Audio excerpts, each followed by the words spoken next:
오늘 우리에게 주시는 하나님의 말씀은 신약성경 누가복음 13장 1절로부터 9절까지 말씀이 되겠습니다.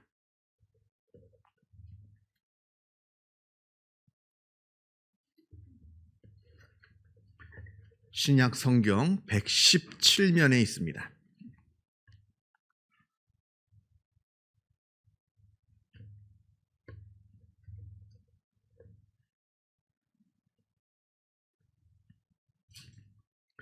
누가복음 13장 1절로부터 9절까지 말씀을 봉독합니다. 이 계시의 말씀을 봉독할 때에 살아계신 하나님의 음성을 다 함께 들으실 수 있기를 바랍니다.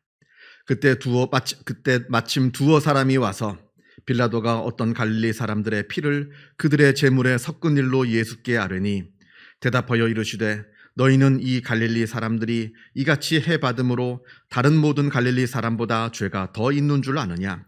너희에게 이르노니 아니라 너희도 만일 회개하지 아니하면 다 이와 같이 망하리라. 또 실로암에서 망대가 무너져 치어 죽은 18사람이 예루살렘에 거한 다른 모든 사람보다 죄가 더 있는 줄 아느냐? 너희에게 이르노니 아니라 너희도 만일 회개하지 아니하면 다 이와 같이 망하리라. 이에 비유로 말씀하시되 한 사람이 포도원에 무화과 나무를 심은 것이 있더니 와서 그 열매를 구하였으나 얻지 못한지라. 포도원 지기에게 이르되 내가 3년을 와서 이 무화과 나무에게서 열매를 구하되 얻지 못하니 찍어버리라. 어찌 땅만 버리게 하겠느냐? 대답하여 이르되 주인이여 금년에도 그대로 두소서. 내가 두릅하고 거름을 줄이니 이후에 만일 열매가 열면 좋거니와 그렇지 않으면 찍어버리소서 하였다 하시니라. 아멘. 독일 나치 시절에 저항 시인으로 활동했던 베르톨트 브레히트라는 시인이 쓴 시, 독일말로 하면 이히데오 위벌레벤데인데 직역하자면 나는 살아남은 자입니다. 이렇게 직역할 수 있습니다만 우리나라로 번역되어서 출판되기는 살아남은 자의 슬픔이라고 하는 시가 있습니다. 이 시의 내용은 이러합니다. 물론 나는 알고 있습니다. 오직 운이 좋았던 덕택에 나는 그 많은 친구들보다 오래 살아남았다. 그러나 지난밤 꿈속에 그 친구들이 나에 관하여 이야기하는 소리를 들었다. 강한 자는 살아남는다. 그러자 나는 내 자신이 미워졌다. 여러분, 지금 이곳에 앉아있는 우리 모두는 전부 다 살아남은 자들입니다. 우리는 지금 이렇게 살아 숨을 쉬고 있고 또 이 자리에 앉아서 살아서 예배를 드리고 있습니다. 우리 주변의 많은 친구들과 가족들 그리고 많은 지인들이 나보다 먼저 세상을 떠났습니다. 그러나 어떠한 연유에서인지는 몰라도 우리는 이렇게 그들보다 더 오래 살아남아 지금 이 자리에 앉아 있습니다. 우리가 그들보다 강인했기 때문에, 우리가 그들보다 강인한 사람들이었기 때문에 이렇게 살아남아 있는 게 아닙니다. 나보다 훨씬 더 강했던 사람들, 그리고 나보다 훨씬 더 지혜로웠던 사람들도 이미 나보다 먼저 세상을 떠났습니다. 또한 내가 그들보다 늦게 태어나서 그 덕에 내가 아직 살아있는 것도 아닙니다. 나보다 늦게 태어난 사람들 중에 이미 나보다 먼저 죽은 사람들도 많이 있습니다. 그렇다고 우리가 그들보다 선하고 의로운 삶을 살고 있기에 지금 이렇게 우리가 살아있는 것도 아닙니다. 왜냐하면 우리는 지금도 죽어 마땅한 죄악들을 매일같이 저지르면서 살아가고 있기 때문에 그러합니다. 2004년 성탄절로 저는 기억합니다. 역사상 단일 사건으로는 가장 많은 사상자를 낸 동남아시아에서 발생한 쓰나미 사건, 아마 여러분들도 다 기억을 하실 겁니다. 그때 죽은 사람들이 무려 30만 명이나 됩니다. 그리고 무려 500만 명이나 되는 많은 이재민이 생겨나게 되었습니다. 이 사건을 두고 우리나라 어느 대형교회 목사님이 말하기를 쓰나미가 발생한 그 동남아 지역들은 사람들이 마약을 하고 음란하기 위해서 가는 곳이기에 그래서 하나님께서 저들에게 벌을 내리신 것이다. 이렇게 말하기도 하였습니다. 그런데 과연 그러합니까? 저들은 저렇게 특별히 죄를 많이 지어서 그래서 그 벌로 죽은 것이고, 만약에 그렇다면 지금 우리가 살고 있는 이 대한민국은요, 지금 이곳은 그렇게 깨끗해서 우리가 지금까지 살아남아 있는 것입니까? 저들만 그렇게 특별히 죄를 많이 지어서 저렇게 많은 사람들이 죽은 겁니까? 우리는 깨끗하여서 이렇게 살아남아 있는 겁니까? 우리가 저들보다 나은 것이 무엇입니까? 우리가 저들보다 선한 삶을 살았습니까? 아니면 우리의 죄악이 저들보다 가볍습니까? 그런데도 저들은 죽었지만 무슨 이유에서인지는 몰라도 우리는 아직 이렇게 살아남아 있습니다. 그 이유가 과연 무엇입니까? 우리가 지금 이렇게 살아있는 이유, 그게 무엇입니까? 우리가 읽은 누가복음 말씀에 죽은 자와 살아남은 자의 이야기가 나옵니다. 어떤 사람들이 예수님께 와서는 얼마 전 예루살렘 안에서 벌어진 어느 끔찍한 사건들에 대해서 말씀을 드립니다. 하나님께 제사를 드리려고 성전을 방문한 갈릴리 사람들을 빌라도 총독이 무참하게 학살했다는 겁니다. 오늘 본문을 보면 갈릴리 사람들의 피를 그들의 제물에 섞었다 하는 이 말은 관용적이고 은유적인 표현으로 제사를 드리려고 성전에 들어온 사람들을 그 자리에서 죽였다 하는 뜻입니다. 이 당시 예수님께서 활동하시던 그 시기는 이스라엘이 로마의 식민 지배를 받던 때입니다. 이때부터 이스라엘 사람들에게는 반로마 정서가 팽배하게 생기게 되었고요. 그리고 로마로부터 독립하려고 하는 그러한 움직임이 싹트던 그런 시기입니다. 그리고 그 중심지가 바로 갈릴리였습니다. 이제 유대인의 명절을 맞이해서 모든 이스라엘 사람들이 하나님께 제사를 드리려고 이 예루살렘에, 성전이 있는 이 예루살렘에 막 사람들이 모여들고 있는데, 이때 갈릴리에서 온 사람들도 하나님께 제사를 드리고자 많은 사람들이 이 예루살렘에 들어왔습니다. 그런데 빌라도 총독은 이 갈릴리에서 온 사람들이 폭도들인 줄 알고 이들을 잡아 죽인 겁니다. 그것도 성전 안에서. 이 일로 말미암아 무고한 갈릴리 사람들이 억울하게 죽었습니다. 그리고 또 예루살렘에서 실로암 망대를 세우는 큰 공사가 한참 진행 중이었는데, 그만 그 망대가 갑자기 넘어지는 바람에 그 밑에 있던 사람들이 그 망대에 깔려 그만 죽게 되었습니다. 아주 큰 참사가 일어난 겁니다. 이때 죽은 사람이 무려 18명이나 된다 합니다.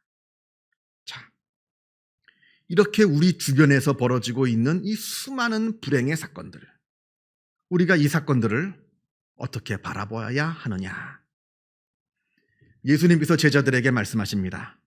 저들이 다른 사람들보다 특별히 죄가 많아서 저런 불행한 일을 당한 것이 아니라 하십니다.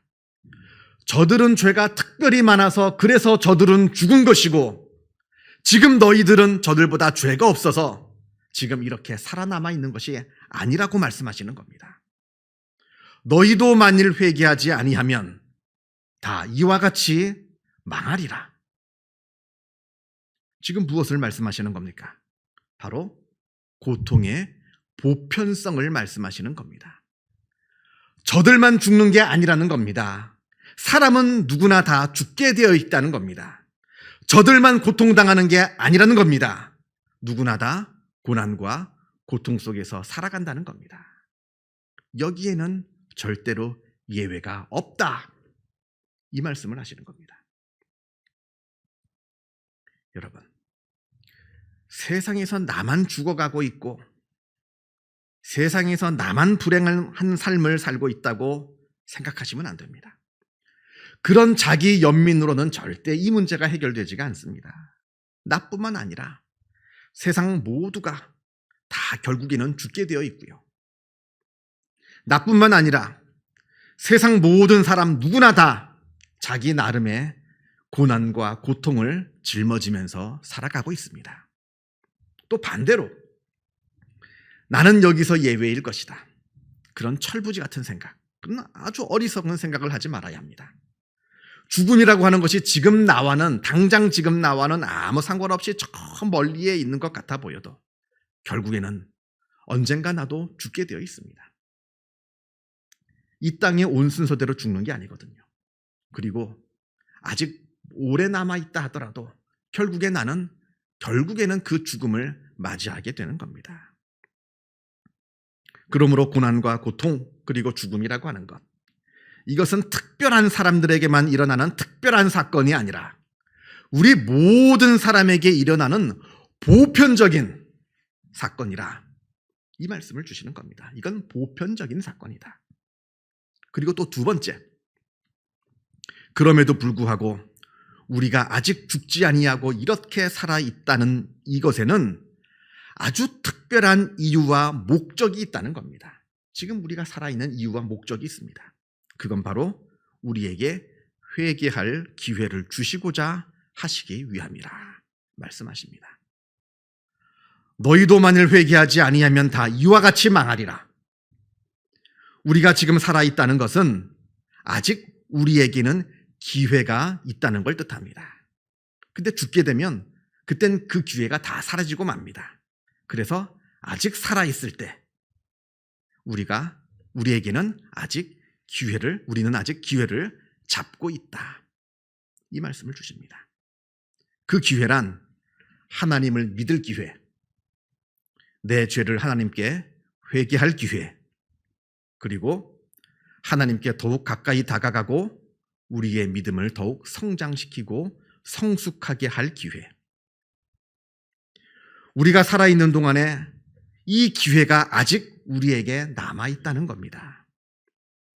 그런데 문제는 이 기회가 언제까지 나에게 주어질지 그걸 아무도 모른다는 데 문제가 있습니다. 그 기회가 언제 끝나게 될지 우리는 알 수가 없는 겁니다. 당장 오늘 일는지 아니면 수십 년 후일런지. 그러니까 당장 지금 기회가 있을 때 그 기회를 잡아야 한다 말씀하십니다. 어쩌면 오늘이 마지막 기회일지도 모릅니다. 그래서 기회가 있을 때 지금 당장 믿어야 하는 것이고 지금 당장 회개해야 하는 것이며 지금 당장 내 믿음을 성장시키고 성숙시키게 해야 된다는 겁니다. 이 기회가 언제 사라질지 아무도 모르기 때문에 그러합니다. 여러분, 우리는 지금 보장받은 시간을 살아가는 게 아닙니다. 그저 유예받은 그 시간을 살아가고 있을 뿐입니다. 그 이야기가 6절 이하에서 나옵니다. 예수님께서 비유를 들어 계속해서 말씀하십니다. 어느 사람이 무화과나무를 심었습니다. 여러분, 무화과나무를 보신 적이 있으십니까? 무화과나무에는 꽃이 피지 않습니다. 그래서 무화과입니다. 없을무 꽃화자를 써서 무화과입니다. 그리고 보신 분은 아시겠지만 무화과나무는 예쁘게 생기지 않았습니다. 그렇게 예쁘게 생기지 않았습니다. 그러니까 이 말은 사람들이 무화과나무를 심고 키우는 이유는 딱 한 가지라는 겁니다. 그건 바로 열매를 얻기 위해서. 그 무화과 열매는 참 맛있거든요. 그 열매를 얻기 위해서 이 무화과나무를 심고 키우는 겁니다. 그런데 그 무화과나무가 열매를 맺지를 못합니다. 3년을 기다려도 아무 열매를 맺지 못하고 잎만 무성합니다. 그러자 그 농장 주인이 이제 그 열매를 맺지 못하는 무화과나무를 당장 베어버리라 이렇게 명령을 내립니다. 그리고는 그 자리에 다른 나무를 우리가 심자, 더 열매를 잘 맺는 다른 나무를 심자 이렇게 말합니다. 그러니까 그때 동산지기가 그 주인에게 간곡하게 부탁을 합니다. 주인이여, 금년에도 그대로 두소서. 내가 두릅하고 거름을 줄이니 이후에 만일 열매가 열리면 좋거니와 그렇지 않으면 그때 찍어버리소서. 딱 1년만 더 유예 기간을 주자는 겁니다. 내가 열심히 거름을 주고 열심히 기를 테니 딱 1년만 더 유예 기간을 주자는 겁니다. 그래서 그 무화과 나무는 딱 1년 더 유예 기간을 얻게 됩니다. 다시 열매를 맺을 기회를 얻게 된 겁니다. 이렇게 유예된 기간을 살아가는 것이 바로 우리의 인생이라 이 말씀을 하시는 겁니다. 우리는 보장받은 시간을 살아가는 것이 아니라 유예된 시간을 살아가고 있을 뿐이다. 우리가 성경을 보면 이 유예된 기회를 기가 막히게 잡은 사람이 나오고 또 반대로 이 소중한 마지막 기회를 그냥 놓쳐버린 사람 이야기도 나옵니다. 누구냐면 바로 예수님께서 십자가에 달려 돌아가실 때 그 양옆에 함께 십자가에 달려 있었던 두 강도들을 말합니다. 한 강도는 그 마지막 기회 때 자기의 잘못을 회개하고 예수님을 믿고 구원에 이르게 됩니다. 그런데 다른 강도는 끝까지 예수님을 조롱하면서 자기의 그 너무나 아까운 그 마지막 기회를 다 날려버립니다. 누군가 저에게 이렇게 말합니다. 나도 구원받은 저 강도처럼 죽기 직전에 예수님을 믿고 구원받겠습니다. 좋죠? 내 맘대로 살다가 죽기 직전에 예수 믿고 구원받으면 세상에서도 내 맘대로 살고 천국도 가고, 그런데 문제는 내가 언제 죽을지 그걸 모른다는 겁니다. 나이가 많아서 죽을런지, 아니면 젊어서 죽을런지, 아니면 충분히 죽음을 준비하고 죽을런지, 아니면 그렇지 못하고 갑자기 죽을런지. 그래서 나중이 아니라 바로 지금이 기회인 겁니다. 보라, 지금이 은혜 받을 만한 때요. 보라, 지금이 구원의 날이로다. 내일이 아니라 오늘이 구원받을 수 있는 때이고, 나중이 아니라 지금 당장이 구원받을 수 있는 때이다, 기회이다 말씀하여 주십니다. 오늘은 504주년 종교개혁 기념주일입니다. 10월 31일, 정확하게 오늘이 바로 마틴 루터가 1517년 종교개혁을 일으킨 날입니다. 우리 소망세움교회 교인들은 이제는 누구나 다 아실 겁니다. 10월 31일은 할로윈데이가 아니라 종교개혁 기념일이라는 것을 제가 여러 번 말씀을 드렸습니다. 10월의 마지막 밤은 이용의 노래처럼 10월의 마지막 밤은 귀신탈을 트고 난장판을 벌이는 그런 날이 아니라 깊이 묵상하며 하나님의 은혜를 발견하는 소중한 날이라는 것을 이제는 우리 소망세움교회 교인들은 누구나 다 알고 계십니다. 루터가 종교개혁을 일으킨 것은 그동안 로마 카톨릭 안에 숨겨져 있던 하나님의 놀라운 은혜를 루터가 재발견했기 때문에 그랬습니다. 우리가 구원을 얻게 됩니다.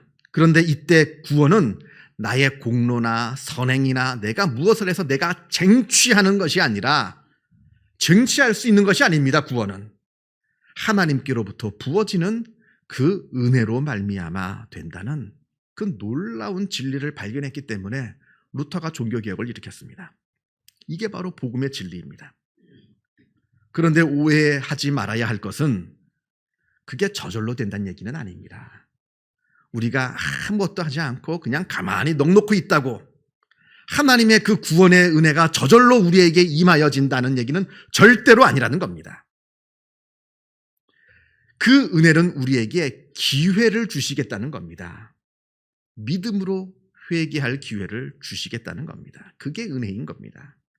그 기회를 주시겠다고 하는 것이 은혜인 것이지, 회개조차 하지 않는 사람에게 저절로 주시겠다, 그 말씀을 하시는 게 아닙니다. 그리고 그 주어진 기회를 붙잡느냐 아니면 그 기회를 놓치느냐 하는 것은 우리의 책임이라 말씀하시는 겁니다. 우리가 그 기회를 붙잡게 하려고, 아직도 그 기회를 붙잡지 못한 우리에게 그 기회를 붙잡게 하려고 예수님께서 지금도 하나님께 중보하고 계십니다. 아버지여, 금년에도 그대로 두소서. 이후에 열매가 열리면 좋거니와 그렇지 않으면 그때 찍어버리소서. 예수님께서 지금도 나를 위해서 하나님 앞에 이렇게 중보하고 계십니다. 그러면서 동시에 우리를 향해서 엄하게 경고하고 계십니다. 너희가 만일 회개하지 아니하면 다 이와 같이 망하리라. 기도하겠습니다. 사랑과 은혜가 충만하신 하나님 아버지, 감사합니다. 죄인된 우리를 하나님께서 하나님의 자녀 삼아 주시고 하나님의 놀라운 구원의 은혜를 베풀어 주심에 그 은혜에 감사를 드립니다.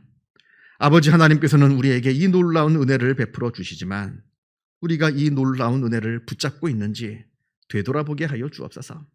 우리에게 믿을 기회, 회개할 기회, 그리고 우리의 믿음을 더욱더 성장시킬 그 놀라운 기회를 우리에게 주시지만 우리가 그 기회를 소중히 여겨서 지금 당장 그것을 붙잡고 있는지, 아니면 그것을 소중히 여기지 못하고 그것을 붙잡고 있지 못하고 있는지 되돌아보게 하여 주옵소서. 그 기회를 붙잡지 못하면 너희도 망하리라 하시는 그 예수님의 그 무서운 경고를 우리가 듣게 하여 주셔서 이 시간 우리의 죄를 회개하게 하여 주시고, 이 시간 하나님을 붙잡게 하여 주시고, 우리의 믿음을 더욱더 성장시켜 나아가는 복된 믿음의 사람들이 다 되어지게 하여 주옵소서. 모든 것 주님께 감사드리오며 이 모든 말씀 우리 주 예수 그리스도 이름으로 기도하옵나이다. 아멘.